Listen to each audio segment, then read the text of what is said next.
तो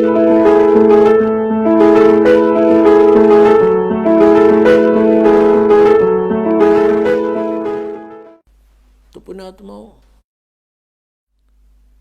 परमेश्वर का पाना बहुत आसान है। काल ने हमें इतना उलझा दिया, जैसे भी किसी के संतान नहीं है उसको ये कहा करते थे कि इसकी तो सुबह दर्शन भी ना होने चाहिए। नो कहा करते जिसका संतान नहीं है कि ले बता सुबह सुबह यू लाग गया न पूता माथे के। और वो भी महसूस करते थे कि अब ये सोच रहा होगा, ये करते हैं अभी भी ऐसा ही है। ये पुण्यात्माओं, यहाँ काल की सारी उल्टी रीति है। अब जब हम तत्व ज्ञान से परिचित होंगे तो परमात्मा के विधान अनुसार हमने चलना पड़ेगा। लोक लाज की परवाह नहीं करनी होती। कबीर साहब कहते हैं, मात पिता सुख स्त्री आलस बंधु कान और संत मिलन को जब चले ये अटकाव आण। इनका अटकाया अटके नहीं और संत मिलन को जा कह कबीर सो संत है आवागमन नशा। मात पिता जैसे छोटे बच्चे हैं तो माता पिता जिनको ज्ञान नहीं वो बाधा करते हैं, और जिनके बच्चे बड़े हैं माता पिता चाहते हैं सत्संग की तरफ चलें तो वो बच्चे बाधा करते हैं। किसी की पत्नी बाधा करती है, किसी का पति बाधा करता है, कहीं बंधु कान यानी लोक लाज। तो परमात्मा कहते हैं कि इनका अटकाया अटके नहीं, इनका रोका रोका नहीं, और संत मिलन को जा कह कबीर सो संत है फिर आवागमन नशा। तो पुण्यात्माओं, सत्संग माने से ज्ञान होता है जैसे जिसके संतान नहीं है। परमात्मा के विधान अनुसार वो सबसे उत्तम पुरुष है यदि उसको भक्ति मिल गई। नाम नहीं मिला तो फिर कोई दिक्कत को नहीं होते संतान है या ना है। ये नहीं है कि जिनके कहना ये नहीं है कि जिनके संतान है वो निकम्मे हैं, नहीं। जैसा दृष्टिकोण समाज का था उसके विपरीत है परमात्मा का विधान। हम यहाँ पर एक दूसरे के साथ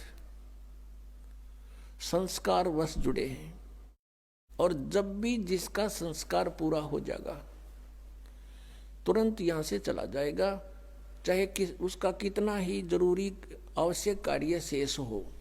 आपको खूब पता इस बात का। तो ऐसे किसी के पुत्र युवा मर जाते हैं। एक व्यक्ति ने अपना पुत्र पढ़ाया, खूब शिक्षा ग्रहण कराई उसको, और इंजीनियरिंग की डिग्री कर ली, और उसको पोस्ट भी प्राप्त होगी, नौकरी भी प्राप्त होगी।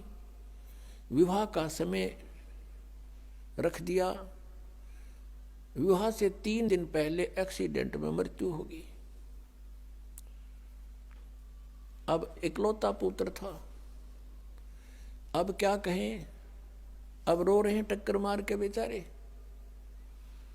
तो पुण्यात्माओं, ये सोचना पड़ेगा कि जिसका जितना समय, जिसका संयोग संस्कार जिसके साथ है उतना ही रह सकोगे, उससे ज्यादा नहीं। उससे ज्यादा यानी फिर हम ये आगे बताएंगे कि इस परमेश्वर कबीर जी की शरण में आने के बाद और पूरा ही परिवार मालिक के चरणों में लग जा, उसका तो कहना है कि नहीं तो जो लगेगा उसको राहत अवश्य मिलेगी।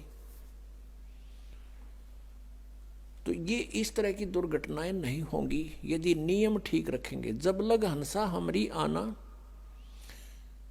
और काल लगे नहीं तेरा बाणा। जब तक, हे परमात्मा कहते हैं, हे जीवात्मा जब तक तू हमारी मर्यादा में है तब तक काल का दाव नहीं लगेगा, काल का तीर नहीं लगेगा। परमात्मा की मर्यादा ये नियम है कि 100 वर्ष तक सतगुरु पूजा, एक दिन आन उपासी, वो अपराधी आत्मा फिर पड़े काल की फांसी। परमात्मा बता रहे हैं कि 100 वर्ष ये साधना कर रहे हैं हमने जो बता रखी है, और एक दिन आन उपासी, एक दिन आन उपासना कर ली, अन्य जो पूजाएं कर दी, तो कहते वो अपराधी आत्मा पड़े काल की फांसी। तो ये मर्यादाएं खंड नहीं होनी चाहिए। हमारे नाम को बहुत दृढ़ता से हमने नियमों का पालन करते हुए आगे बढ़ाना है। फिर देखना खेल मालिक के तो जो निसंतान हैं उनका आगे कोई लेन देन नहीं है, उनका आपस में संस्कार किसी से शेष नहीं है। संत मत के अनुसार वो बहुत उत्तम आत्माएं हैं, यदि उनको ये मार्ग मिल जावे तो। अन्यथा तो फिर परमात्मा कहते हैं वो तो जो सत्साधना नहीं कर रहे वो तो चाहे संतान है या ना है, दोनों एक जैसे।